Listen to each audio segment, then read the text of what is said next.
Okay, good morning, everyone.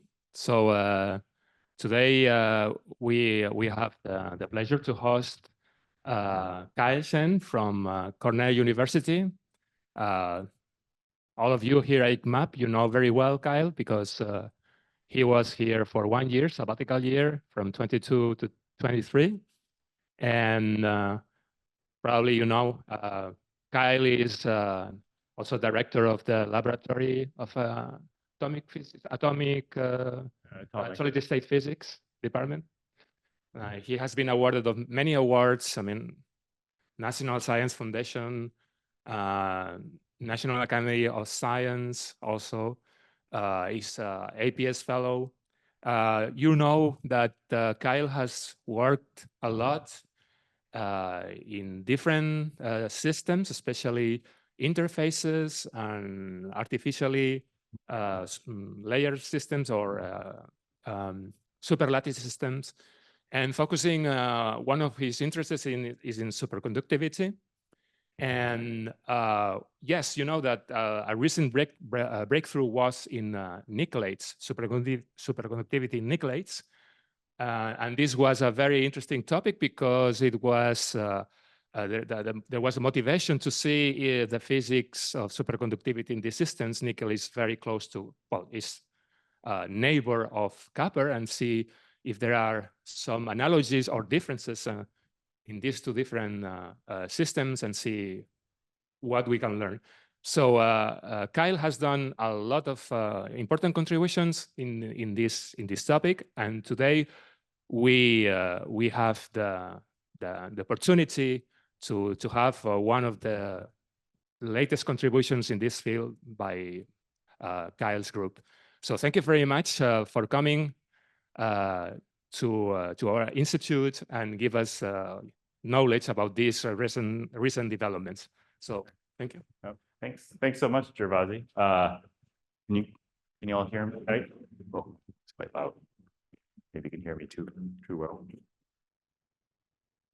So yeah, well, it's really wonderful to be back here. I was telling Gervasi when I got here, it feels like home. It's such a wonderful time. I guess this was 2 years ago during our sabbatical, and I really want to thank Pep and Gervasi for being amazing hosts. I really learned a lot while we were here, and it was very productive. We had a lot of interesting collaborations, which are still ongoing, and this project that I'll tell you about today was actually largely initiated while I was here on sabbatical, and so I'll tell you about some of the stuff that's developed over the last year or so, and a lot of the things I'll be telling you about today really benefited a lot from discussions with many of you, like Janandra and Pep and Gervasi. So want to thank you for your contributions to this talk. So let's see. All right. So as just not. Is it? I think it's this one. Oh, is it on the Zoom? Yeah, I think so. Ah, okay. Yeah. So make sure I'm not going to go over.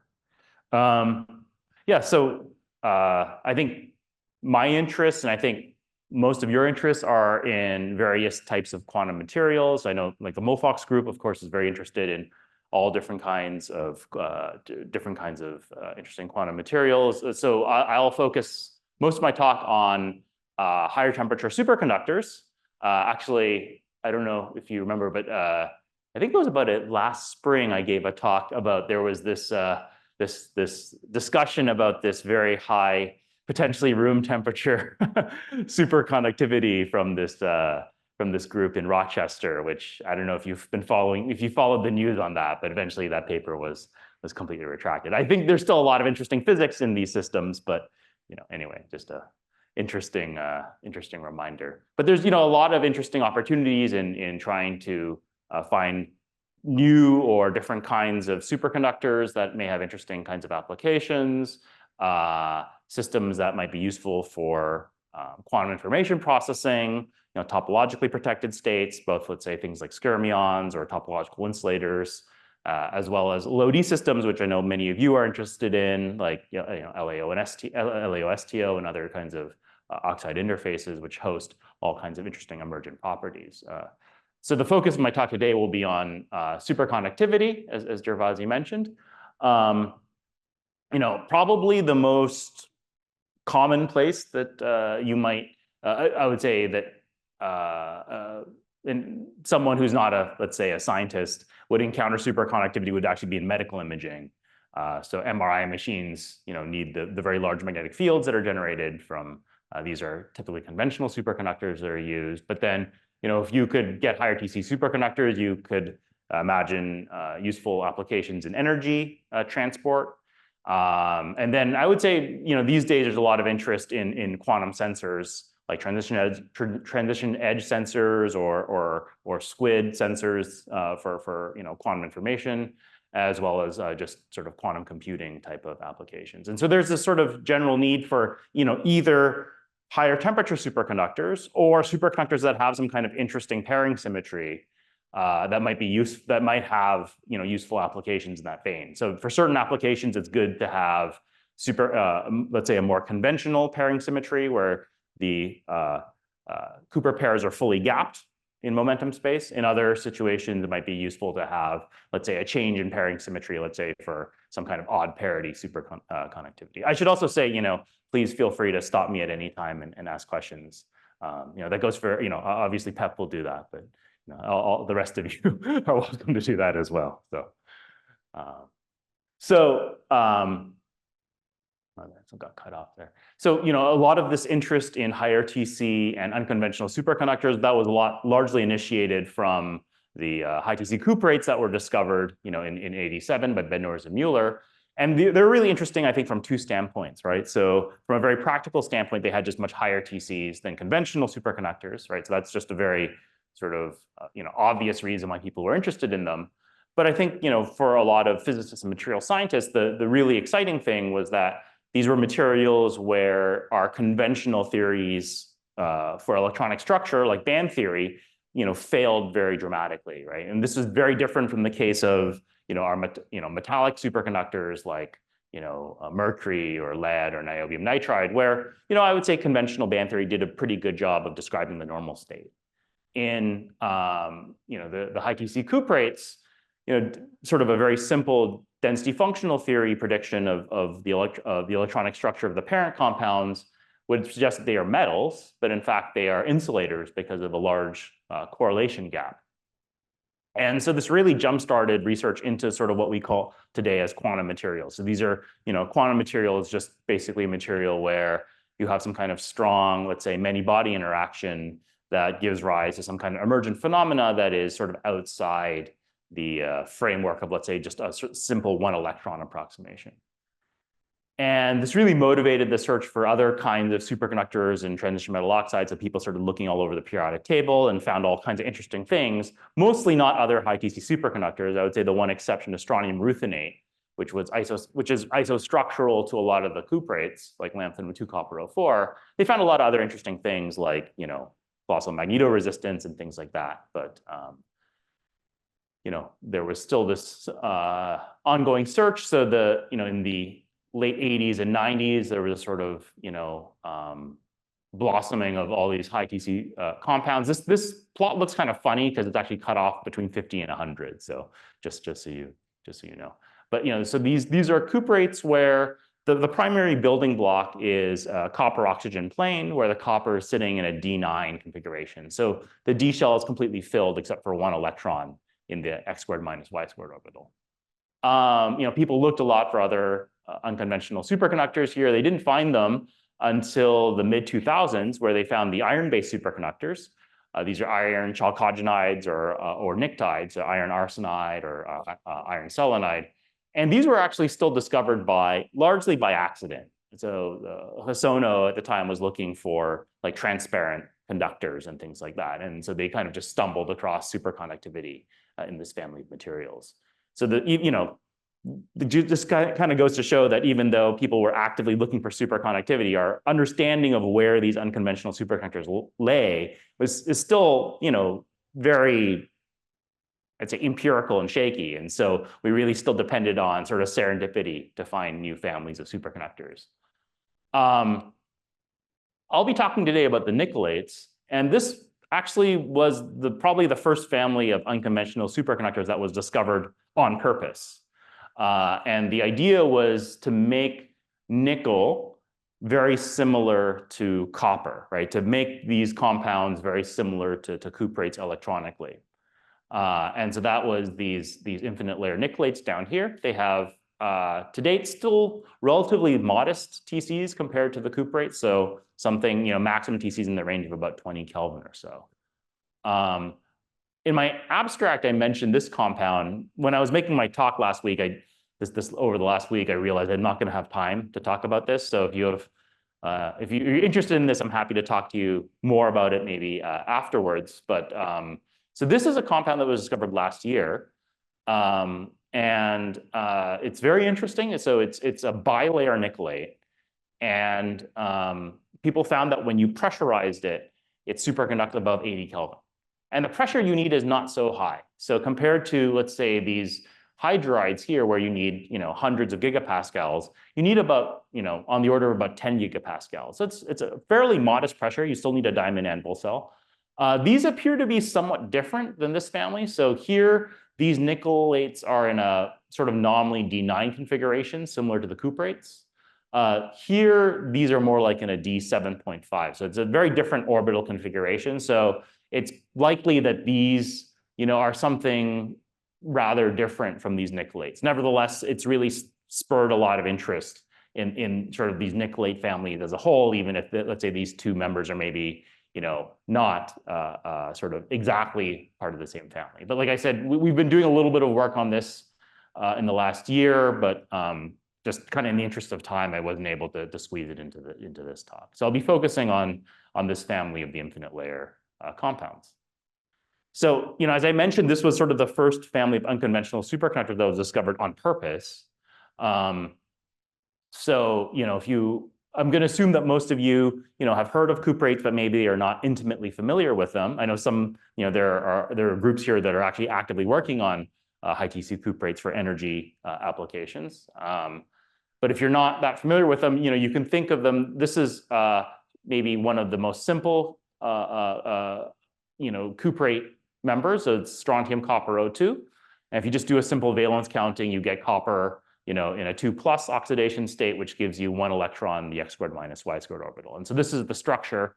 You have these copper oxygen sheets, and then, a layer of strontium atoms in between. This is sort of the structurally simplest cuprates. There are, most of them are a little more complicated than this, like, for instance, BISCO, which some of you might know of. And this is the phase diagram, right? So you start off from an antiferromagnetic insulator, you have to whole dope it, and you get superconductivity. I'll talk more about this phase diagram a little bit later. And so, this is the electronic structure of the parent compound of the cuprates. And so, the sort of very simple idea is that, well, nickel is right next to copper on the periodic table. So we could just do something very, sort of naive and say, okay, let's replace, our A site with a trivalent cation, right? And then just by simple electron counting, I would get nickel in a 1+ oxidation state, which would give me sort of, nominally a similar kind of electronic configuration, right? So you could kind of make nickel similar to copper. And the idea is that if you could make this compound, would this material superconduct if you doped it, right? That's sort of the basic idea. And people had this idea for quite some time. They tried actually for, more than 20 years to actually make this material superconducting. But it wasn't until 2019 that Harold Huang's group at Stanford, so it's sort of a seminal paper from Denver Lee as first author. So they reported that indeed they were able to see superconductivity in this infinite layer nickelate. So they had to dope it. So you had to put about 20% strontium into these. So these were thin films that were grown. And then, you could see, superconductivity kind of with onsets maybe up to the highest temperature of about 15 Kelvin or so. And then later on, they and other groups were able to reproduce this in other families as well. So not just the neodymium nickelate, but also the lanthanum strontium nickelate and the pyridinium strontium nickelate. So a couple interesting points here.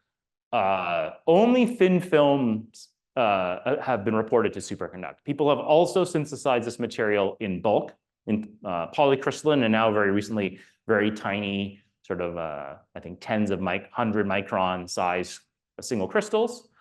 But only the thin films have been reported to superconduct. There's sort of this question. I'll maybe try to touch upon this a little later as to why that might be the case. And this material was originally synthesized, like dating back to the 90s. Actually, the first report of this was, I think, by Crespin in the early 80s, actually predating the cuprates. But then, real concerted efforts to try to sort of make this sort of cuprate mimic, if you will, was done by Matt Rosinski and Matt Hayward, and also the NTT group in Japan. So they grew both thin films and bulk crystals. And actually, none of those earlier attempts did superconduct. I should also point out that all those samples that were originally grown were undoped. So they were just the neodymium nickel O2 or lanthanum nickel O2 without the whole strontium doping. So, okay, it's been established now that these nickelates are superconducting. The idea behind them was to make them somewhat like make them as similar as possible to the cuprates. So it's kind of interesting now to try to compare the nickelates and the cuprates to see what elements are similar and what are different between these two families. So, sorry, I made my presentation on a Mac, so somehow I guess somehow the formatting got a little messed up. But so here we have the phase diagram of the cuprates. Here we have the phase diagram of the nickelates. So this is temperature is kind of upside down here, just for point of comparison. So one important thing to note is that this temperature scale is very low compared to the cuprate. So here we have superconductivity in the range of 15 to 20 Kelvin, whereas in the cuprates, for families like BISCO or YBCO, you can get TCs all the way up to close to 100 Kelvin, 90 some Kelvin. And so we can talk about some of the similarities and differences between this phase diagram. So I sort of alluded to, in general, they share a very similar crystal structure. So they're both comprised of square planar, either copper O2 or nickel oxygen, nickel O2 planes, right?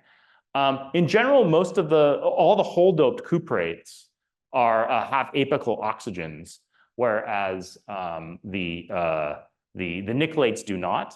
So all the hole doped cuprates, like BISCO, they have, for instance, oxygen in a pyramidal configuration. In lanthanum strontium copper oxide, they're in an octahedral configuration.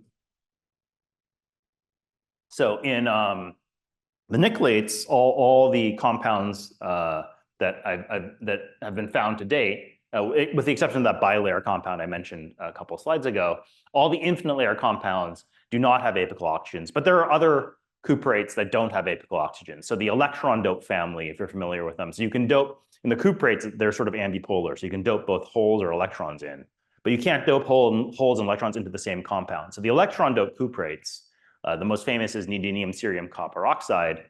That material is also like this in that it doesn't have apical oxygens. It has oxygens in this intervening layer, but they're shifted off from the copper site. And these also, it might be relevant or not, but the electron doped cuprates also have generally lower TCs than the hole doped cuprates. They generally have TCs in the range of 20 or 30 Kelvin. So, in this sort of very naive electron counting picture, they're both sort of D9, dx squared minus y squared electronics, orbital structures. But in general, the weaker nickel oxygen hybridization in these compounds suggests that these are closer to sort of Mott-Hubbard type compounds as opposed to the charge transfer materials that the cuprates are. So the cuprates generally, the lower Hubbard band or the valence band has mostly oxygen character. And then the sort of conduction band or upper Hubbard band is mostly copper D10 character. And in the nickelates, it looks like the valence band or the lower Hubbard band is mostly nickel character. Okay, so there's been some spectroscopic work that seems to suggest that. It seems like it's kind of maybe halfway in between, so it's not, you know, so cut and dry. But certainly, in general, it seems there's less oxygen hybridization in the nickelates than the cuprates. Another kind of interesting thing is that, and I'll talk a little bit more about this in a second, is that it actually looks like the 5d orbitals of the rare earth, like lanthanum or neodymium, seem to actually have some important impact on the low energy states in the nickelates, which is kind of, I don't know, surprising. I mean, you know, many of you work on transition metal oxides. I work on transition metal oxides. So if I think of, you know, lanthanum titanate or strontium titanate or, you know, strontium vanadate, I don't think of like the you know, the d orbitals in the A site. You know, usually the A site you kind of think of, you know, it is like a charged reservoir and it has some kind of like steric consideration. So there's some cation radius issue, you know, considerations that the A site contributes, but it doesn't really like, you know, actively play a role in the low energy electronic structure. And so here actually it does seem to be the case that the 5d orbitals of the A site seem to actually play a role. I'll talk a little bit more about that in a second. That seems to be one important difference. In the cuprates, you know, one of the most important ingredients in the phase diagram is this antiferromagnetic order. So there's this pi-pi antiferromagnetic order that exists at zero doping. So it's, you know, so at zero doping, it's this antiferromagnetic insulator. And as you whole dope it, that antiferromagnetic order disappears, but then you still have very strong antiferromagnetic fluctuations that persist all the way into the superconducting dome. And it's generally agreed upon that these magnetic fluctuations are most likely to be the kernel of the superconductivity in the cuprates. Okay.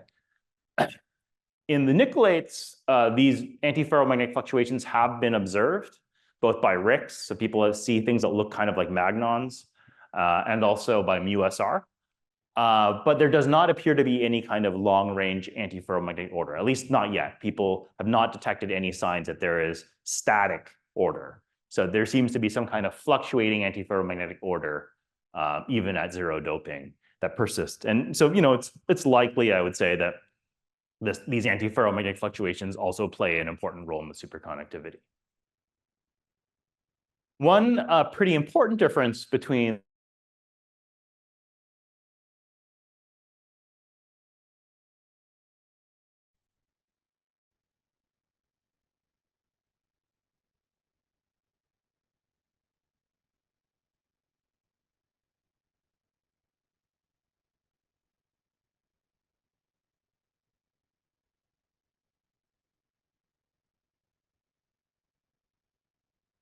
okay.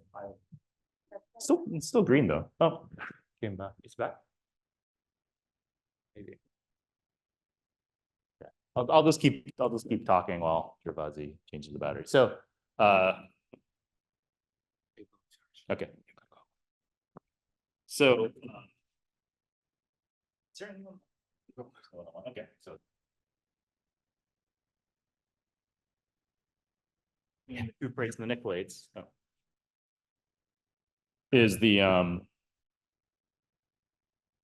the parent compounds. So this is if you don't do any whole doping. So in the cuprates, if you don't whole dope the materials, the parent compound is an insulator. So it's an insulator with about a 2 electron volt gap. It's a charge transfer insulator, as I mentioned earlier. There's a gap between the oxygen P states and the copper D states. And as you dope it, you know, you get a metallic state and you kill long-range antiferromagnetism. In the nickelates, the undoped compound at zero is metallic, at least, so you can see there's some data here on the parent compound. You know, there's metallic at high temperatures. There's some kind of upturn, which the origin of which is still not entirely clear. And so that's quite, you know, strange because you'd think, you know, with the cuprates, you have this 1 electron, the d x squared minus y squared orbital. There's some kind of strong Coulomb interaction, which basically kind of, you know, generates this gap. So why isn't that occurring in the infinite layer nickelates? the idea at the moment is that what's happening is that the 5d orbitals of the A site actually pull some electrons out of the nickel oxygen plane. And so then it's sort of a self-doping effect. So so if the nickel oxygen plane was, if these 5d orbitals weren't there, you would probably get this sort of, Mott Hubbard-like insulator. But these 5d orbitals are there. It looks like they steal some of the electrons out of the nickel oxygen plane. And then you get some kind of hole doping nickel oxygen plane, and then you get a small electron pocket from these rare earth 5d orbitals. So that's suggested by DFT. The Hall effect also shows that you get this sort of, that you have two bands, you have both hole and electron-like carriers. So there's not a lot of direct evidence that suggests this to be the case. I mean, that indicate it, but there's a lot of circumstantial evidence at the moment that suggests that this is probably happening. And that's probably why the parent compound is conducting as opposed to insulating. Another important question is the role of intertwined order parameters. So in the cuprates, it's very well known that you have some kind of charge ordering, which interacts very strongly with the superconductivity. In some cases, it appears that it works to enhance superconductivity. In other cases, it looks like it competes with it in the case of strong static charge order in LBCO. And the question is, does this sort of phenomenon also exist in the nickelates? And so there were a number of papers, and I'll talk about this more throughout my talk. In 2022, there was a series of papers that suggested that there is some kind of commensurate charge order in the phase diagram of the nickelate. So that would suggest that this also plays a sort of a similar important role in nickelate superconductivity as well. So just to kind of recap, just to compare these two families. So in the cuprates, you have fairly high transition temperatures. Typically you can easily get well above 100 Kelvin. In the nickelates, 20 Kelvin seems to be the maximum so far. The low energy states of the cuprates are mostly oxygen 2p and copper 3d. In the nickelates, it looks like the rare earth 5d might also be relevant. As I mentioned, in the cuprates, these are more sort of charge transfer-like, whereas in the nickelates, the oxygen seems to be less hybridized, so it's a little bit more Mott Hubbard-like. The parent compound here is an insulator, whereas in the nickelates, it's metallic. In both cases, they have antiferromagnetic excitations, but in the nickelates, there is no long-range antiferromagnetic order. In the cuprates, there is some kind of charge ordering, whereas in the nickelates, it has been reported, but I'll talk a little bit more about that in the next slides. Oh.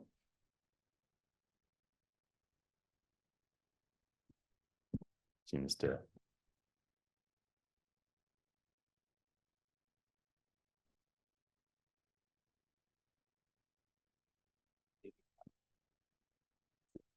Okay, so I'll tell you a little bit more about what we've actually been doing in our group now. So that was just sort of a background. So I think many of you are familiar with the perovskite nickelates, right? So the perovskite nickelates, like neodymium nickel 03 or lanthanum nickel 03, these have been really well studied in the oxide community.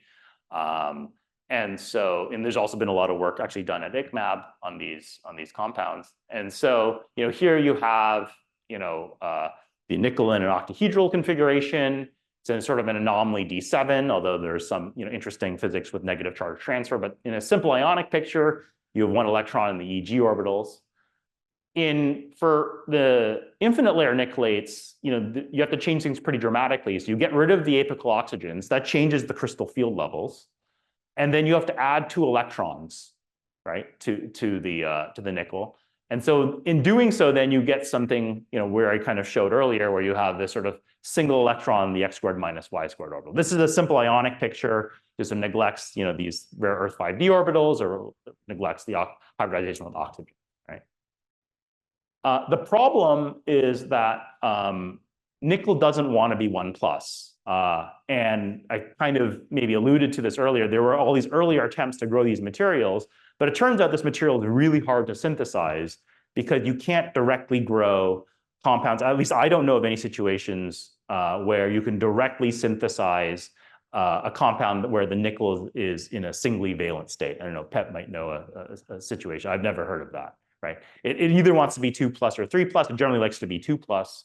even growing 3+ is non-trivial. So when you're growing the perovskite nickelates, you have to work pretty hard to fully oxidize these materials. And so the way you actually grow this infinite layer structure is you first start off by growing the perovskite nickelate where it's in a 3+ situation. And then what you do is you expose it to some kind of reducing agent. Like the most popular are these metal hydrides, like calcium hydride or sodium hydride. And so what you do then is you pull out the apical oxygens, okay?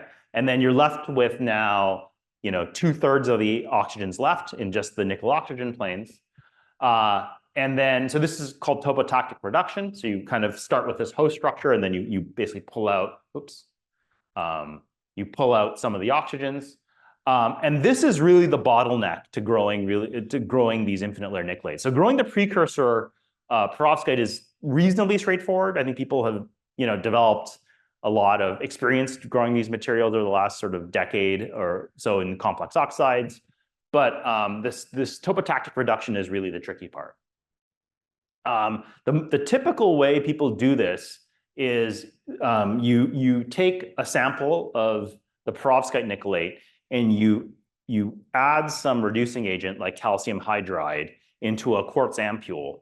Then you seal it, and then you heat it up, and you just let it sit under some temperature for typically like about a day, and then you pull it out and you see it's reduced.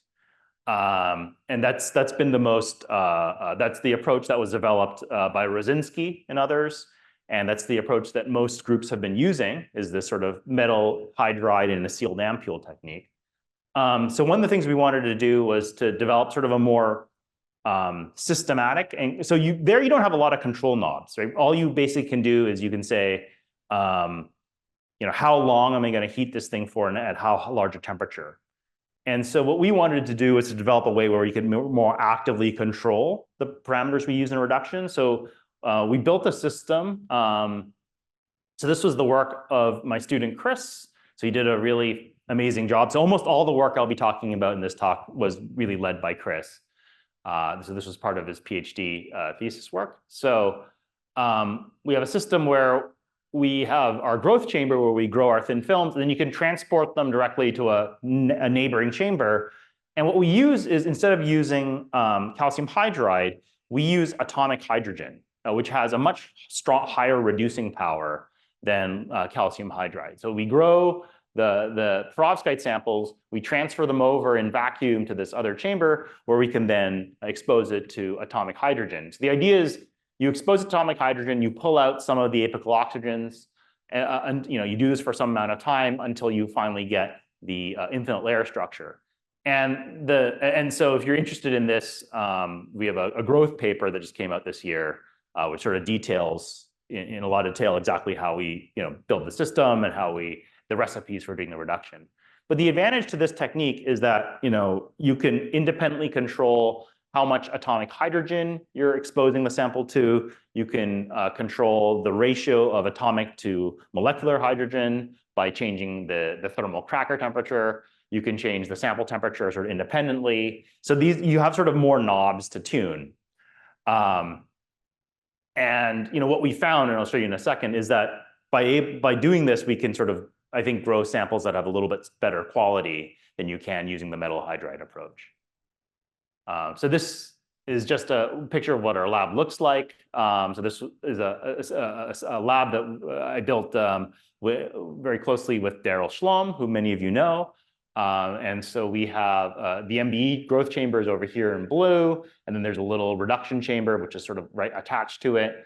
And then I won't talk about this in my talk, but we also have the ability to do in situ photo emission and eels. So there's a chamber over here, and then we have a long tunnel where we can move samples around. So yeah, I'll get a little bit more into how we actually synthesize the material. So one thing we discovered early on is that if the stoichiometry of the perovskite precursor is really important.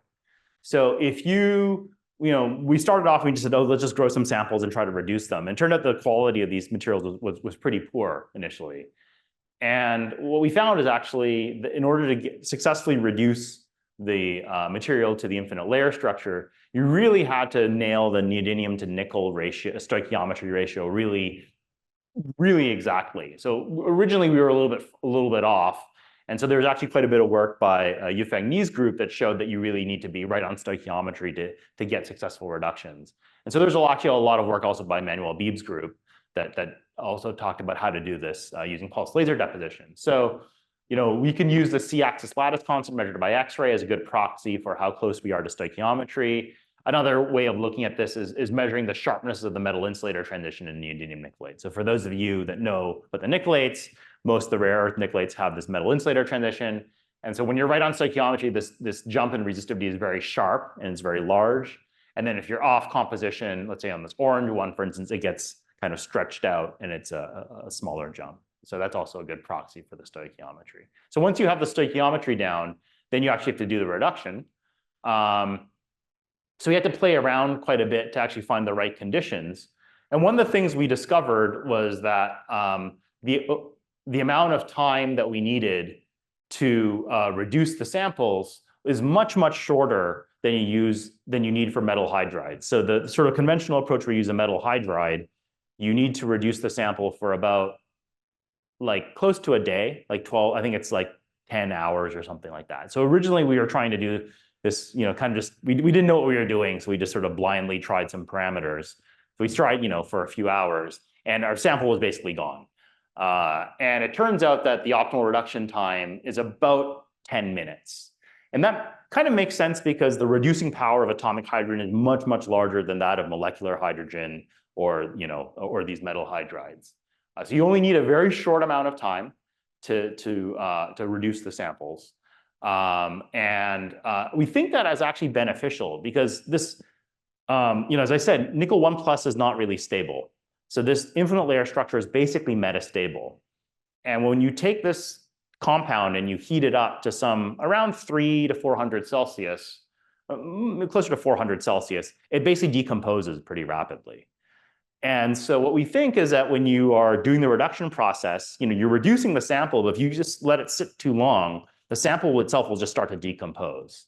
And so we think that maybe using this very, you know, short reduction time, using this much stronger reducing agent, you know, basically the sample's decomposing less, and that might be one reason why you can get, you know, maybe better sample quality by using this approach. Another thing that we can do is sort of explore, you know, we have these different tuning parameters, we can explore different kinds of conditions. And so I mentioned that only the thin films are superconducting, right? And the bulk materials are not. And so I think we have some of these experiments that we've done, I think might give us some insights as to why. So this is X-ray diffraction data from a series of samples that we've reduced using different conditions. And so one thing that people discovered early on is that samples that are capped with one or two unit, well, a few unit cells of strontium titanate have much better quality than a sample that has no capping layer. And it was not understood why this was the case, but in the first paper by Harold Huang's group, they just said, yeah, you know, somehow we have this capping layer seems to be really important. And this is reproduced by a lot of other groups. Like you put this capping layer on, you know, you can get superconductivity very regularly. If you don't, then it, you know, it's much more sort of dicey. So there's a couple things that we can explore. So, you know, we can try reducing the sample with molecular hydrogen. So this is the 002 Bragg peak of the perovskite. This is the 002 Bragg peak position of the infinite layer, right? So we want to get over here. So here's the sample, the perovskite sample has grown. If we expose it to molecular hydrogen, you can see not much happens. The sample doesn't really get reduced. We can, you know, go for longer. So here we're doing it for like an hour and a half. Again, the 002 Bragg peak isn't really moving. It still looks more or less like the perovskite. And this is an uncapped sample. We can also hit it with atomic hydrogen. So now we're using the much more, you know, more reducing atomic hydrogen on an uncapped sample. And again, the 002 Bragg peak hasn't really moved that much, right? But then the difference between this green curve here and this, I don't know, teal curve here is just one unit cell of strontium titanate. We just put one unit cell of STO on top. And now you can see the 002 Bragg peak has shifted all the way to where we think the infinite layer is. And then we put, there's some impurity phase here when we put two unit cells, it's, really, really thin, less than 1 nanometer thickness. You can see that it's much better now. It's much more phase pure. 3 unit cells, kind of similar. We even put an amorphous STO capping layer on, and that also seems to do the trick. So what's going on here? So it seems like even a super thin capping layer makes a huge difference in the reduction of these infinite layer nickelates, in the success of getting these. Hey, Janandar, do you have a question? It's done after the capping layer. Yeah, so you grow the film in the capping layer and then you reduce it. Yeah. And so even this like 1 unit cell capping layer seems to make a really big impact on the reduction process. And being able to do this in situ, this might answer some questions as to why. So what we found was that the read becomes really sort of dim and spotty when we have the uncapped film, and when we start to reduce it. And we think that what's happening is that when you start to reduce the uncapped film, it starts to generate some kind of, we don't know what it is, but some kind of like polycrystalline layer on top that is probably impeding the transport of oxygen out of the film. But when you put just 1 unit cell of STO on top, you can sort of maintain nice streaky read patterns after the reduction. And so what we think is that the STO layer is sort of acting as a layer that prevents the formation of this sort of polycrystalline crust that prevents the oxygen transport out of the film. That sort of, so it's kind of counterintuitive. You put something extra on top and it does a better job of allowing the oxygen to come out of the film, right? Because that's kind of the naive picture that we have. And that might explain why, people have had trouble trying to get the superconducting phase or seeing superconductivity in the bulk materials. In the bulk materials, you have no capping layer, right? It's just the bulk material. And so when you reduce it, maybe, I hypothesize maybe you are forming the scale layer on top of, your grains, and that's maybe inhibiting the oxygen transport out of the film. So that's one possibility. Another thing that's kind of relevant is that in the, if you think of the starting perovskite, it's pseudo-cubic, right? So it's not clear where the oxygen, so if you start reducing a polycrystalline, a cubic sample, a bulk sample, right? This eventual c-axis lattice constant in the infinite layer could be out of the plane, but it also could be, along the a-axis or the b-axis as well, right? So you would get grains with different orientations, and people have seen that in TEM. And what it looks like when you have a pretty thin film, in general, is that the c-axis is generally out of the plane. So in nice samples, we basically see that it's really sort of, almost perfectly crystalline with the c-axis out of the plane. There are situations where people have seen the c-axis being rotated into the plane when the films are a little thicker. But that also seems to be important, that the film is somehow like it's like a director. So it's sort of causing the film to be crystalline in one direction. You don't have all these polycrystalline grain boundaries. So that might be another reason why the superconductivity is sort of prevalent in the thin films where it's never been seen in bulk. But that's just sort of a hypothesis. So it's maybe this capping layer, and maybe also this fact that you can direct the c-axis in the film. Yeah. Has a different role depending on the thickness of the cutting nickelate film. So you take the thicker or thinner film. Yeah. So maybe I'll let you finish the question first. No, but I'm wondering if the capping layer, it seems that the stabilizers will take a layer compound.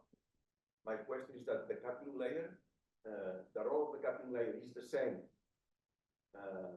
independent on the thickness of the nickelate, the cubic nickelate or the Yeah. So the question was that Pep had was, is the role of the capping layer dependent on the thickness of the film, basically? I think the short answer is I don't know. I don't think anyone really knows yet. It seems to be that in general, people tend to only see superconductivity in these films in a fairly limited thickness range. So people have not, to my knowledge, made really, really thick films yet. It seems to be that for some reason, we're here talking about everything that's about 20 unit cells, and I think people have generally just been looking in the range of sort of 10 to 40 unit cells. What we found is that when you go thicker, at least on STO, you get a lot of cracking, and that might be one issue. So it's a sort of it's a strain mismatch of the perovskite, but that hasn't really been explored yet. So I think the answer is not clear. What we have found is that it doesn't seem, so for a given thickness of the film, the thickness of the capping layer doesn't seem to make a big difference. So what we found is that, even a 1 unit cell cap makes a big difference. Sort of for our purposes, what we found is a sort of optimal thickness is sort of 3 unit cells or larger.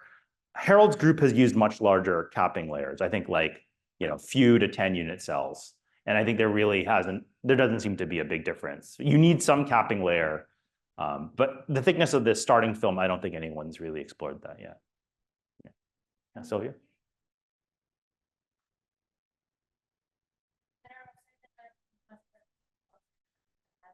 Yeah, no. So I think people, to my knowledge, have only used STO yet. That would be an interesting thing to explore. The question by Sylvia is, have people used other capping layers other than STO?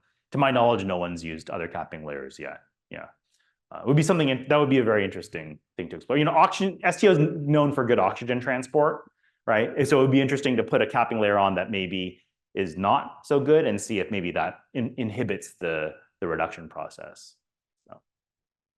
Any other questions? Okay, so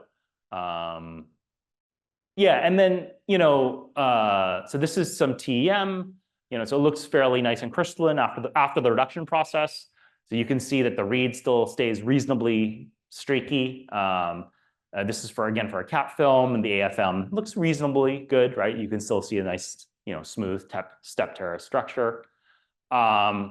And so, and we can see pretty big differences in the transport. So this is a transport for an undoped sample on strontium titanate from Harold Huang's group. And then this is a sample that we've reduced using atomic hydrogen. And you can see that the resistivity is quite a bit lower, suggesting that maybe, again, that using the atomic hydrogen approach might yield samples that have lower disorder.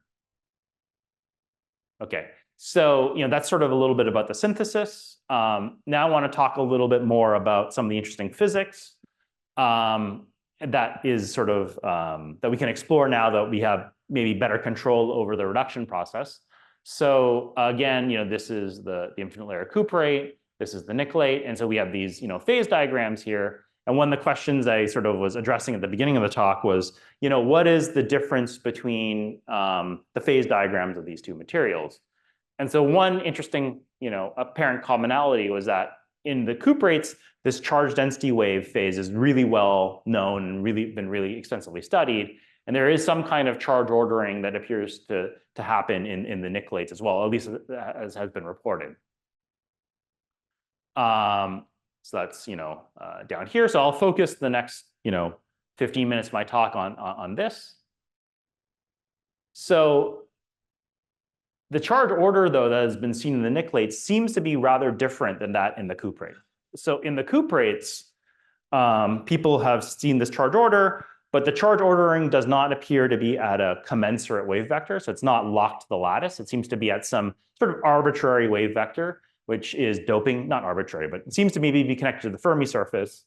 And it is strongly doping dependent. So as you dope the material, that wave vector changes, right? But it's not locked. With a couple of exceptions, it's not locked to like an integer number of lattice spacings. In the infinite layer nickelates, the charge order that's been reported has been reported to be locked to a certain wave vector, to 3 unit cells. And that wave vector is not dependent on doping. And the technique people have used to study this charge order, both in the nickelates and the cuprates, is resonant soft X-ray scattering. I know a lot of you here have used X-ray absorption. So this is basically a very similar technique to X-ray absorption, except you're doing a diffraction experiment on resonance. And so here you have elemental specificity, right? So you can now tune to some, in this case, we'll look at, let's say, on the nickel edge or on the neodymium edge. and you get enhanced cross-section to the low energy states there. And it's most sensitive when the transition is made to some unoccupied state that's near the Fermi level. So let's say, making a transition from the nickel 2p state to a nickel 3d unoccupied state. So this is a soft X-ray technique. So, if you wanted to do these kinds of experiments, actually, for instance, the Boreas beamline at ALBA would allow you to do these kinds of measurements. The only, I would say, big downside with this technique is that because you're generally you can use it hard X-rays, but generally hard X-rays don't have as much sensitivity to the low energy states, unless you're, let's say, looking at a 4D or 5D material. But let's say for 3D transition metal oxides, if you're going on the L edge, your energy range is in the range of a few hundred electron volts. So you don't have a lot of Q space. You can only look sort of reasonably close to the zone center. So people using this resonant soft X-ray technique, they've studied a lot of the cuprates and also these nickelates. So, there were a series of papers in 2022 that reported, they saw using resonant soft X-ray scattering, say on the nickel D edge, for instance, that they saw a peak at exactly 1/3, right? Which didn't seem to shift very much with doping, but it seemed to be locked to 1/3. Okay, and it was investigated in 3 different flavors of these nickelates. Now, as I mentioned, this resonant soft X-ray process, in general, you're looking at the valence states. So in the cuprates, you really only see the charge ordering when you're sitting on the copper resonance or the oxygen K edge, right? And one thing that's kind of interesting about the infinite layer nickelates is that people also saw this strong signature on the rare earth edges as well. So for instance, you see it on the nickel. So this is now a scan. You're sitting on the Bragg peak and you're scanning the incident. You're sitting at one wave vector and you're scanning the energy of the incident beam. Okay. And when you do that, you see that actually there's this is the X-ray absorption. This is the intensity of the Bragg peak as a function of the incident photon energy. You can see, it's strong on the nickel edge, but it's, just as strong almost on the on the lanthanum edge. And this is also on the praseodymium edge. And I mentioned that the 5D orbitals of the rare earth are relevant, but actually this resonance doesn't make a transition to the 5D orbital. It actually makes a transition to the 4F. And so, no one, so that's quite odd because no one's really kind of thought about the 4F orbitals in these infinite layer nickelates as playing an important role in the low energy states, right? So that's kind of strange. Another thing is that there's very little temperature dependence. So this is Bragg peak as a function of temperature. You can see it doesn't really change that much. It gets a little broader as you go to higher temperatures. Okay, in the cuprates, in contrast, the Bragg peak is very temperature dependent, right? So you basically heat up and it just disappears. There's also sort of a strange preparation dependence in the nickelates. So in the cuprates, people have seen this on films, they've seen them on bulk crystals, and it's very reproducible. In the early measurements, there were a couple papers. This was from Daniele Preziosi's group with Giacomo Girangelli. So they found that on uncapped samples, they saw this sort of charge order peak, the superlattice peak, whereas on capped sample, they didn't see any signature. And also in this Nature Materials paper, they also saw that the intensity of this 1/3 peak seems to vary by like orders of magnitude just from sample to sample. So it seemed really sort of sample dependent. And so, as I discussed, we sort of have this really nice control using this atomic hydrogen approach to sort of change the oxygen content in our films and sort of play with different conditions. So we thought, why don't we go and explore, look at our samples using, this sort of new reduction technique and see what we see. So we went off and we basically tried to do exactly the same kind of experiments. These are resonant soft X-ray scattering experiments that were done at the Canadian Light Source. So the first sample we put in, we see this Bragg peak, which is, almost exactly at 1/3. So it's, pretty much like what people had reported. It's, we saw it on the nickel edge and we also saw it on the neodymium edge. So it's very similar to what people had seen previously. And I'm not going to show it all here, but, also has, very little temperature dependence like other people had seen, the same polarization dependence, yada, yada. So this is very similar to what was reported in the literature. And then we put in 2 other samples that, were nominally identical. We kind of, grew them in the same run. And we didn't see any peak at all, right? So we were like, oh, this is kind of strange. We didn't really understand why this was the case. And so my student Chris, so this is published in this paper here from this year. So Chris went and we fortunately had another beam time scheduled. So he said, okay, I'm going to try to grow another batch of samples and try to explore the growth conditions a little more, broadly, let's say. And so this is the X-ray for the perovskite. This is the X-ray for these three samples. You can see they all looked pretty similar. So this B sample is the one that showed the superlattice peak. ENF didn't. But from XRD and from transport and from XAS, D, E, and F, they all look pretty similar, right? So we were like, yeah, there's not a big difference. So Chris deliberately grew a sample where he under-reduced it, right? So this is the sample C here, and you can see that the C-axis Bragg peak is pretty different from the perovskite, but also pretty different from the infinite layer. It's not like a superposition of the two, right? So it seems like to be some different phase, really, and you actually can see the resistivity is orders of magnitude higher than either the perovskite or the infinite layer. And the XAS also looks quite different. There's a sort of shoulder at low photon energies. So this is apparently a very different phase from it. So it's not some mixture of the perovskite and the infinite layer. It seems to be some different phase from either of them. And it turns out there's been a lot of studies of this, right? So what happens when you take the perovskite neodymium nickelate and you start to reduce it is that you don't go directly to the infinite layer structure.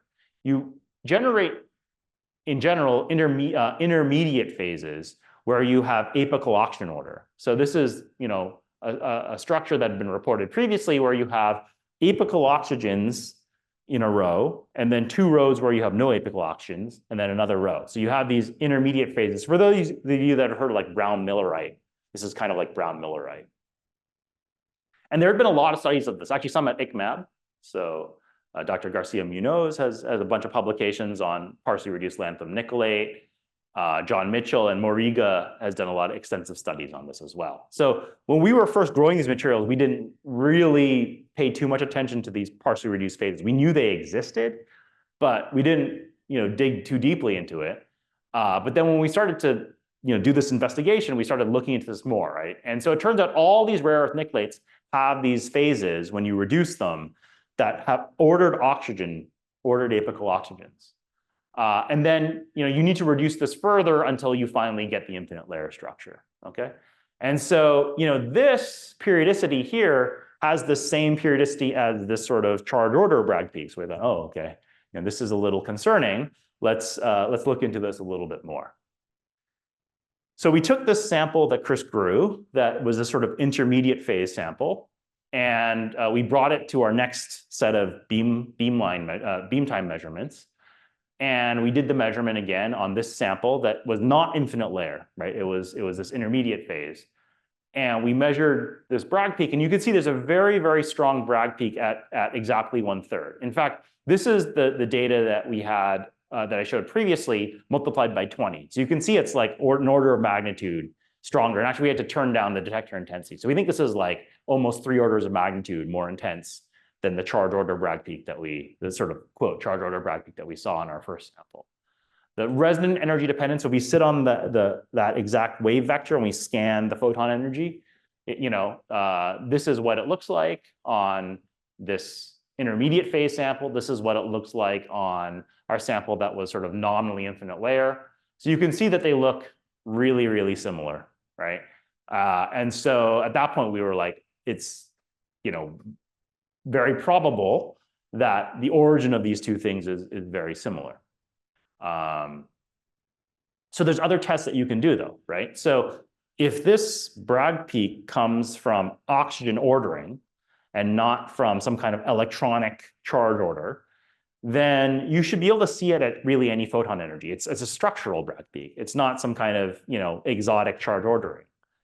And so what we did is we just we took the sample and we just tuned to some random photon energy that wasn't on resonance. And what we found is that, yeah, you can see this Bragg peak at just any arbitrary photon energy. You don't have to be right on resonance. On resonance, it is stronger, but it's not, only on resonance. Whereas like say in the cuprates, you only see this charge order peak if you're sitting on copper or oxygen. And if you go off copper or oxygen, you don't see it at all, right? That also explains why we saw it so clearly on the rare earth Bragg peaks, because the rare earth, elements are also displaced, when you have these oxygen ordering. And so, that I think is also explains why we saw it on the rare earth edge. So yeah, we see it at all kinds of photon energies. It's not some resonant enhancement. I mean, there is resonant enhancement, but it's really pointing to this being a structural effect, not some kind of purely electronically driven effect. And then we took another sample that we grew, and this one we just barely reduced it. So Chris just reduced it for like a couple minutes. When you look at the X-ray diffraction from this peak, it looks exactly like the perovskite. So it doesn't look like you reduced it at all. So there, basically in this sample, there is absolutely, there can't be any infinite layer in this structure. And we measured this sample and you actually see this Bragg peak is also there, right? So it suggests again that it's can't be coming from the infinite layer structure. It must be coming from some other phase. And then we did another experiment where we looked at the position dependence. So we had, so this is our sample, and we measured kind of from the edge of the sample towards the center. And what we found is that near the edge of the sample, this is this 1/3 bracket. You can see this peak is pretty strong, and then when you get near the middle of the sample, it gets weaker. And what we knew when we were growing our samples is that we use this atomic beam to reduce our samples, and so the flux of the hydrogen is larger in the center, and it drops off going off to the edges. And we'd seen this in transport as well, that the sample is more reduced in the middle and less at the edge. So this is consistent with that. And then we also did hard X-ray measurements on the same sample. We just kind of tried to go to the same spot.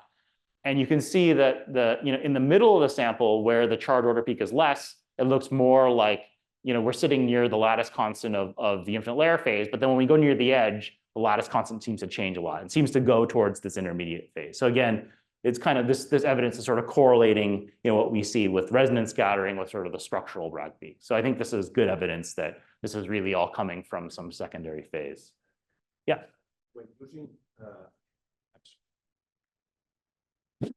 When using a capping layer on top of your film, the reduction takes place across the surface, or is a diffusive effect from the side? Yeah, we don't know. Because that data suggests that there is a gradient, lateral gradient. Right. And so it's not related if the diffusion comes from the side. It's a matter of time. So you need to diffuse and to take the oxygen all the time. Right, but this it's not related to the position of the beam of the hydrogen injection, you see? Right. So Pep's question was, do we know if the reduction is happening laterally or perpendicularly out of the film? We think it's probably coming perpendicularly out of the film. Because if it was just lateral, it wouldn't be clear why the capping layer even matters, number one. But number two is that this is kind of opposite to what you would expect, right? So then if the reduction is coming laterally from the sides, you would expect the edges to be more reduced and the center to be less reduced, but it's opposite. So here what we see is that basically, so this, let's say is the less reduced stuff, right? So it seems like the center is more reduced and the edges are less reduced, which is why we think it has something to do with the lateral gradient of the atomic beam. And Chris also did some calculations because we know like the nozzle distance and all these kinds of things. So we know that there's actually a reasonably large gradient in the atomic beam of something on the order, I forget, like 20%. So I think it probably makes sense that it's a spatial gradient beam. We also did TEM. And so this is the HOTF image of our sample. But it's kind of hard to make anything out from this directly. But if you actually look at the diffraction image, so these peaks here circled in teal are actually at a 1/3 wave vector. And actually, if you look at the annual bright field image, I guess Jaume is not here. I mean, he could probably see it, but I can't. But what our TM collaborators say very clearly is that they also see these rows of oxygen ordering. And so, this seems to be, here it's actually a little bit different than, so originally our hypothesis was it's one row of oxygens and 2 rows of vacancies, right? So it's 1/3 of the oxygen in the apical plane. This suggests that it's actually two-thirds. So I don't know if you can see here, but like if you look, let's say along this row here, it looks like there's maybe a dark fuzzy, oxygen here and here, nothing here, here, here. So it looks like it's 2 and then a blank, 2 and then a blank. So this looks like it's instead of neodymium nickel 2.33, it would look like 2.66. For the purposes of the Bragg peak, it doesn't make a difference because you'd still get this Bragg peak at 1/3. This 2.66, 2.67 stoichiometry hadn't been reported earlier, whereas this 2.33, this 337 phase had been reported earlier. That's why we assumed it must be this one. But it could be that these things depend on reduction conditions, or maybe the strain makes a difference, the fact that it's a film versus bulk. Maybe they all influence these things. But I think it doesn't really make a difference as to what, the origin coming from oxygen apical ordering. And this was actually also seen and reported by Daniele Preziossi's group in this publication as well. So the sort of picture then is that you start off with this perovskite. When you reduce it, you go through this intermediate phase, and then you have to reduce it further before you get this infinite layer phase. And the samples where we either fully reduced it or we didn't reduce it at all, you don't see any kind of superlattice Bragg peak at 1/3. The sample where we sort of deliberately partially reduced it, you see this very, very strong peak. And some of these other samples, like the one where we first saw this, probably just has some very small amounts of unreduced of the unreduced phase or the partially reduced phase in there. And we kind of estimated based on the strength of the Bragg peak how big that would be. And we think we need less than 1% to get that kind of a signal. So we think that you only need a very small amount of oxygen non-stoichiometry to get this effect. Oh, Gervasi. Naive question. What dictates that you have 1/3 peak and not other peaks? There is any reason, and you never observe any other peak? Yeah, that's a really important point. Actually, I'm going to talk about on the next slide here. So people have done these studies. Moriga has done a lot of these studies of the different flavors of these rare earths and what kind of different reduction processes you get. So actually in the lanthanum nickelate, the most common phase is actually this 225, which is one, it's alternating. But then, and so when people had talked about the reduction of the lanthanum nickelate, they always said, oh, it goes through this and then ends up being the infinite layer. But then this one was also reported too in their paper. And I think, so this is just speculation on my part. My guess is that energetically, these different oxygen ordered, states are probably not very far apart. And there's probably, very small things that can influence which one, whether you get, one and empty, one and empty, or one and two empty, or two filled and one empty. Like I said, in the neodymium nickelate, the two filled, one empty hadn't been reported previously. It was one filled and two empty. And, it's probably just, it could be a strain effect. It's probably very subtle things can change which ordering is favored. But that's just my, I'm not an expert in sort of the physics of these defect structures. So, but I guess the thing I will point out is that, the phenomenology of the superlattice peak that had been reported in these other flavors of the infinite layer nickelates had also the very similar generic features, like the same periodicity, the same polarization dependence, same weak temperature dependence. So it's very plausible to me that they all come from the same origin, right? And these sort of 1/3 ordered features have been previously reported in these other structures. And we actually did some follow-up measurements on partially reduced lanthanum nickelate, and we actually saw the same thing. So on the fully reduced samples, you don't see any superlattice peak. If you take a sample that's partially reduced, then you don't. So anyway, this is sort of the case for these partially reduced phases as being relevant. So it explains why you get this commensurate wave vector, because this oxygen ordering seems to have this 3A0 wave vector. It explains why it's doping independent, because usually what you're doing is that you're just it's probably just changing the amount of oxygen ordering of the sample that has this oxygen ordering. It explains the photon energy dependence because it's a structural Bragg peak, so you just see it on basically any edge. It explains why it's nearly temperature independent because the oxygen's it's just basically part of the structure, and it explains this sort of preparation dependence that other groups had seen because, as I mentioned earlier, whether you have a capping layer or not seems to really affect how much of the film is reduced. And so if you're affecting how much of the film is reduced, that probably affects how much of that additional intermediate phase is in there. Yeah, so I mean, sort of to go back to this question, the intertwined order parameters. So it looks like charge order, as far as we can tell, does not appear to be an intrinsic part of the Nicolate phase diagram. And so that might be an interesting difference between the cuprates and the Nickelates. So that suggests that maybe charge order is not essential for superconductivity. But then on the other hand, the Nickelates have a much lower TC than the cuprate. So maybe the charge order has some important effect for boosting TC, which is not there in the Nickelates, right? So that's still an open question. But it seems that at least it doesn't seem to be, as far as we can tell, an intrinsic part of the phase diagram. I should make one caveat, which is that, the amount of, so we've looked over a range of Q space. We haven't seen any other Bragg peaks. But with soft X-ray scattering, you can't probe all of Q space. So, if it's sitting at some larger wave vector than we can reach, perhaps, it's there.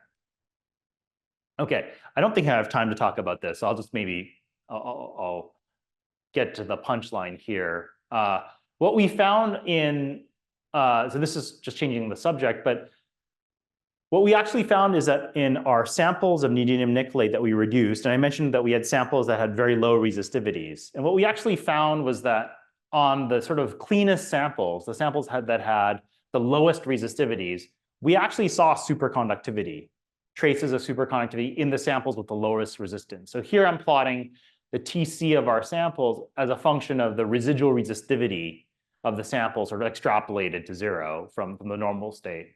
And you can see that, for instance, some samples here have a downturn. It's a little bit broad, so it might be inhomogeneous, but we see something that looks like in the samples that have a relatively low resistance, actually below, it happens to be more or less below 1 quantum of resistance per nickel oxygen plane.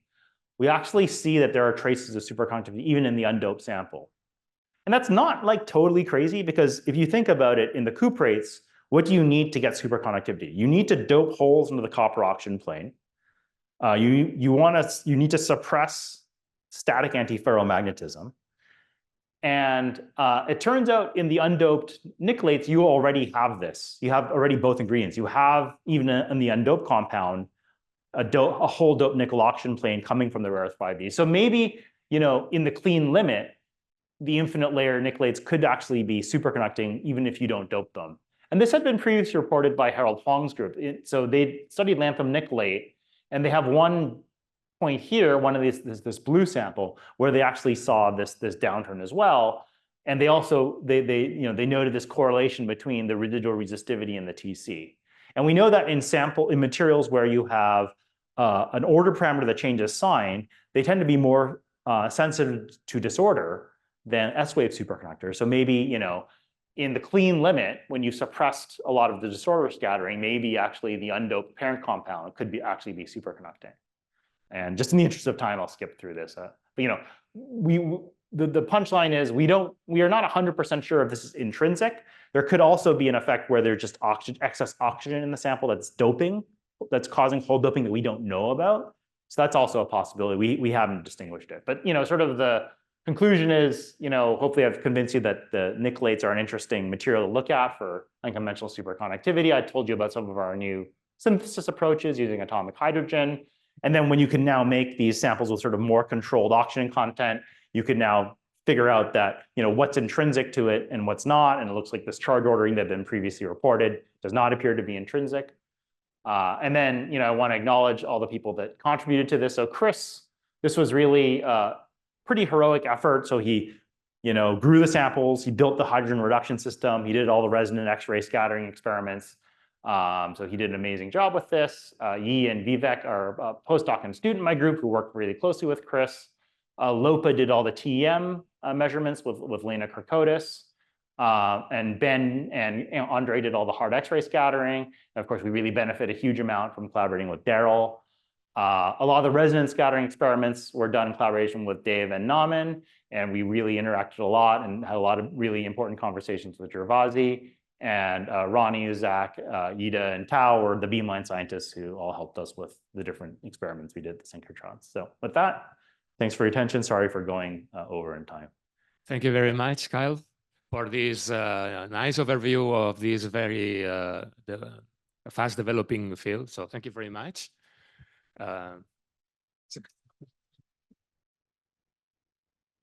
So thank you. So now we can pick up some questions from the audience. We will also pick up, I think there are some questions probably in the chat line. So maybe we can pick first a question in the audience and then we go to the chat line. So, or we go directly to the chat line. Let us see, because I cannot see.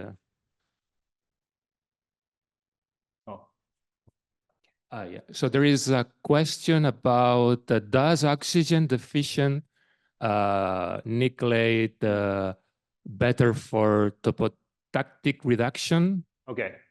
Yeah. So the short answer is we don't know. We haven't really explored how the oxygen content of the perovskite affects the topotactic reduction.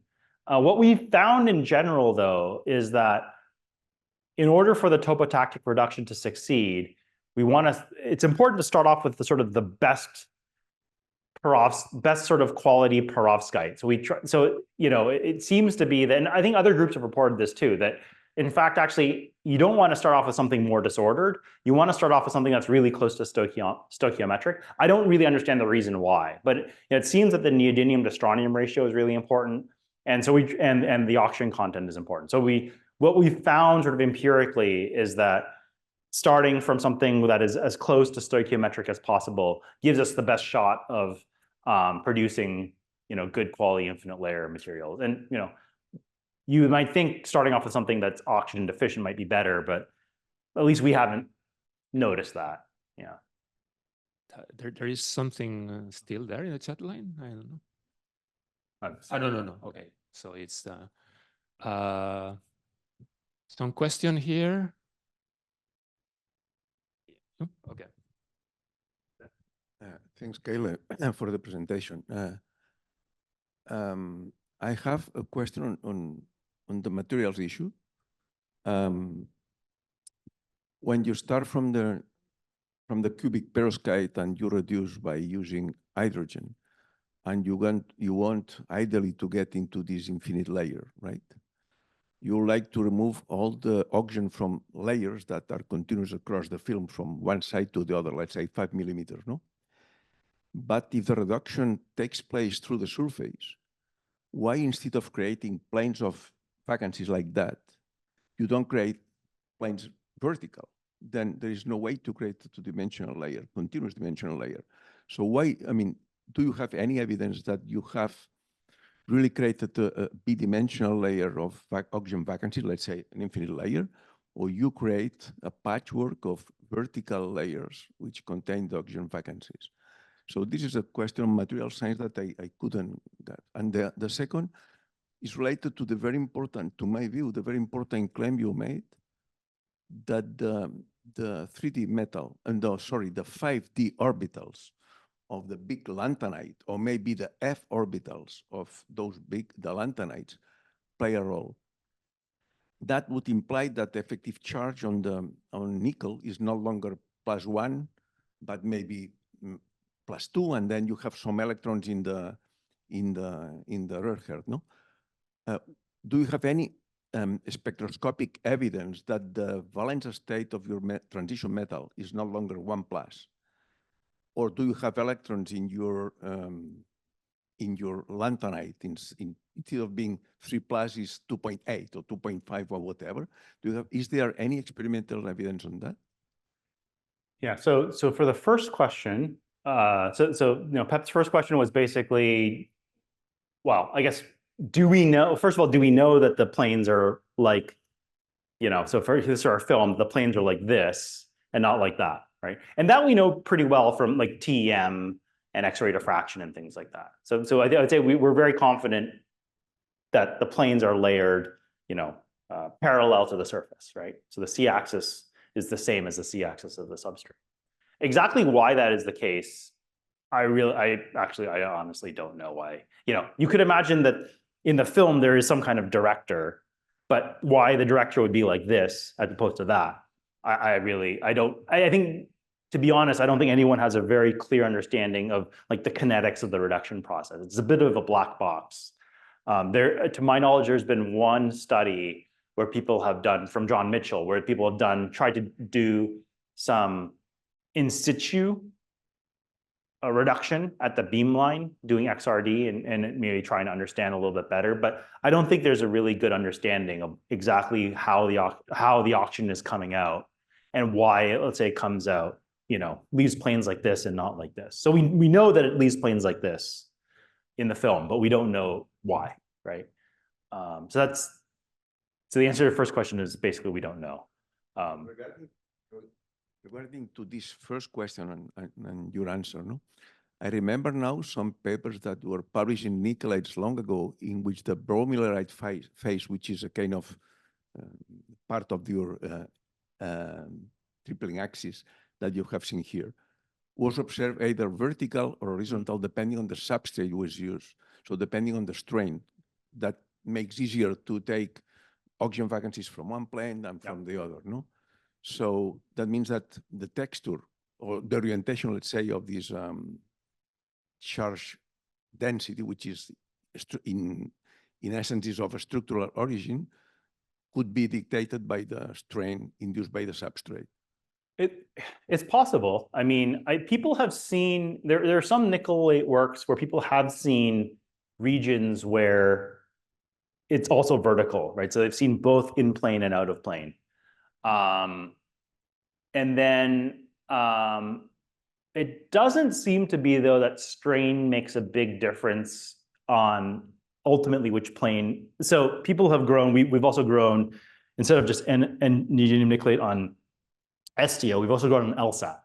And there you also get it flat. So I don't know of any situations yet where people have found, with, let's say, some different, tensile or compressive strain that you can get the planes like this. But maybe it's possible, right?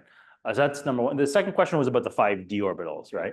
Yeah. So I mean, so the nickel is close, is relatively close to 1+. So from the X-ray absorption, people have done comparisons of the XAS of the infinite layer with like a nickel oxide or like a 2+ reference, and so it's clearly not 2+, right? So there looks like there is some hole doping in there. Now, exactly the valence from XAS, I don't think people have a good quantity on that. So I would say, I mean, there has been some XAS, there's been quite a lot of XAS done on the dope nickelates, and so you get this. Here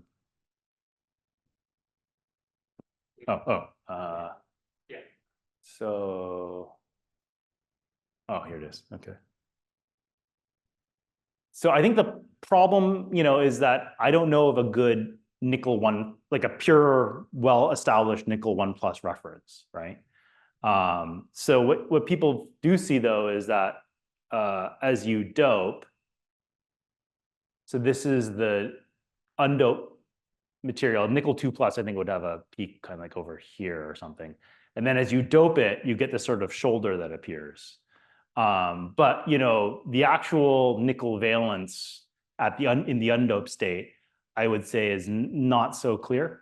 But I would say it's not like obviously like 2+. I think the amount of doping is pretty small. So when people have done people have done Hall effect and things like that, and they, it's hard because it's multi-band, right? But they're trying to estimate, okay, what is that doping level? And I think it's on the order of like, 0.1 or something like that. But I think nobody has a great handle on it. There's been recently some ARPA's measurements that have been done that also seem to suggest that the pockets that were predicted that the 5d orbitals should inhabit are also are present. So at least that's also some evidence for that. But yeah, it's I think that this idea that the 5d orbitals were playing a role, it's always been like, I think it's the most plausible explanation for why the parent compound is conducting, but there's been actually not a ton of direct evidence for it. Yeah.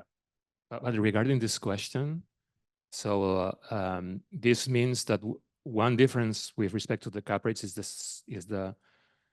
sense in that the cuprates you are the single band superconductivity. And here, if this is true, you have intrinsic multi-band superconductivity. So do you think, which are the experimental evidence of multi-band superconductivity? You talked about the role of disorder, maybe? This could be one? I don't know. Well, I mean, I think the role of disorder probably is, important for the fact that, so there's not a lot of evidence, but there's some evidence from upper critical field measurements that the and superfluid penetration, superfluid density measurements, that the order parameter has nodes, right? So if you believe it's like a cuprate, it's like dx squared minus y squared. And so from Abrikosov-Gorkov, you'd expect if it has nodes, it should be more sensitive to disorder than if it was, gapless, right? Or if it was fully gapped, right? So that's probably the evidence that it's a complex order parameter. Whether it's multi-band, I think that's mostly from Hall. And I mean, one point though is that it looks like, at least when you get to the superconducting, the undoped parent compound aside, when you dope it and you get to the superconducting dome, it actually looks like you don't get a sign change anymore as a function of temperature. So it could be that actually when you get to the single band limit, that's when you get the superconductivity. So maybe the multi-band is bad for superconductivity. So it is a point which is not then very clear. Yeah, one of the problems with this field, I think, is that the synthesis has been so difficult that there's not actually a lot of definitive answers about things yet, right? But I think I think empirically it looks like in the undoped material you get the sign change, it suggests there's electron and holes. But when you dope it far enough, you don't get the sign change anymore, and that's around when you start to see superconductivity. So. Question. Yeah, thank you very much. Very interesting talk. Have you worked with the dope, strontium dope? And in that case, do you need the reduction, or you don't need then the process? You still need the process, so you cannot stoichiometrically. So for all of them, you still need the process. Yeah, we have done some work on the strontium. I haven't talked about it here. It turns out when the samples are strontium doped, they are easier to reduce, right? And if you think about it, it kind of makes sense, because if you strontium dope it, you're sort of raising the valence, targeted valence of the nickel. And so what people have found is that when you strontium dope it, it's easier to reduce. But the flip side is that it turns out, for us at least, it's a little bit harder to grow the perovskite. So it's a little bit harder to grow the precursor, but then it's easier to reduce once you have it. Second question is, which range of coherent length and penetration depth do these nickelate superconducting films have? Do you know? I can't remember so there has been, I don't remember the numbers off the top of my head, I'm sorry. There is a paper recently that came out with Harold Huang's group and Catherine Muller's group, where they used a squid to do a penetration depth measurement, but I can't remember the exact numbers, how many nanometers it was. Okay, so I'm sorry, you. yeah. But I think it's in PRB, so if you want to. Well, I'm talking to Jalma, and I think he has a question. Okay, sorry. There's a question in the chat line. Okay. So when there are many oxygen vacancies, they tend to get ordered. Yeah. That also may depend on the strain. Have you seen other ordering with different substrates? Yeah, I mean, the answer is no, but we haven't done an extensive study yet. So we've only been looking at it so far on STO, and then I think we have one image on LSAT where we also saw a similar thing, but we haven't done so there. I think that's very likely, and I know that I think you guys had done some. I think Jaume had done some measurements of this before. I don't know if it was on nickelates or cobaltates where they saw this strain. So I believe it will probably happen, but we haven't done that study yet. And there is another question. Usually, neodymium nickelate on STO shows large oxygen vacancy due to larger strain and is better on LSAT. So do you have any say on NNO LSAT samples? Yeah, so actually what we found is that our LSATs, that's an interesting point. So what we actually found is that our samples on LSAT are substantially better than on STO, potentially for these reasons. Yeah, so we've done most of our studies on STO, but we have done some measurements on LSAT. And Harold's group also reported that their samples drawn on LSAT are generally better than on STO. So what happens is that when you grow the films on STO, the perovskite is really highly strained. And actually, when you get above 20 nanometers, the films just crack. So when you grow an LSAT is kind of more in between. So the problem is that you have to think about the strain state of the perovskite, but also the strain state of the infinite layer, right? So you have one substrate and you grow the perovskite, and then you reduce it to the infinite layer, and they have different in-plane lattice constants. And so you have to kind of think of how your substrate is kind of straddling those two. And so for STO happens to be pretty close to, like, it's less strained for the infinite layer, but it's highly strained for the perovskite. And LSAT is a little bit more sort of in between.